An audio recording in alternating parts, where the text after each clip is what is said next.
Halima était connue comme la fille la plus paresseuse de tout le village. Pendant que les autres femmes se brûlèrent la peau sous le soleil pour cultiver le mil, Halima, elle, restait couchée. Elle admirait ses mains fines, persuadée que sa beauté lui suffirait à conquérir le monde. Sa pauvre mère, Marietou, s'épuisait chaque jour. Mais Halima ne répondait que par le mépris. « Maman, laisse-moi.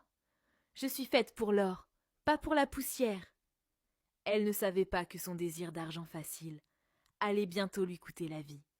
Un soir, alors que le ciel devenait rouge comme le sang, un étranger apparut. Grand, vêtu d'un boubou sombre qui semblait absorber la lumière. Il s'approcha d'Halima et lui murmura une offre insensée. « Donne-moi l'eau de ton bain, et je te donnerai plus d'or que tu ne peux emporter. » L'eau de son bain ? C'était ridicule. Halima accepta immédiatement. Elle lui remit une calebasse remplie d'eau. Et en échange, elle reçut une bourse de pièces étincelantes. Elle croyait avoir trompé le destin.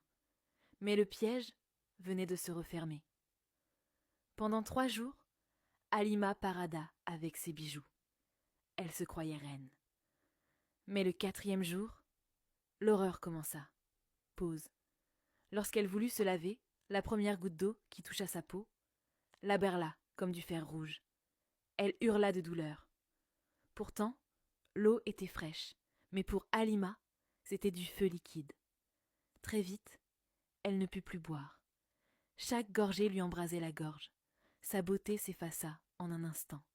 Sa peau devint sèche comme la terre craquelée. Et ses yeux s'éteignirent. Elle mourait de soif, au milieu de son or inutile. Alors que la mort rôdait, une vieille prêtresse franchit le seuil de la case. Ses yeux brillaient d'une lueur ancienne. Elle comprit tout de suite.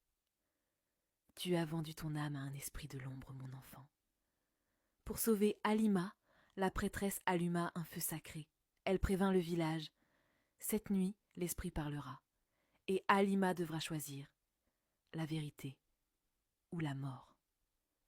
Les tambours commencèrent à résonner, graves, lents, marquant l'approche du combat final entre la lumière et les ténèbres. La prêtresse tendit une calebasse d'eau pure à Halima. « Bois et affronte ton destin. » Dans un hurlement inhumain, Halima but. Son corps se cambra violemment, et une fumée noire s'échappa de sa bouche pour s'évaporer dans la nuit. Le silence revint. Halima ouvrit les yeux. Elle prit une gorgée d'eau, et cette fois, elle ne ressentit que la fraîcheur.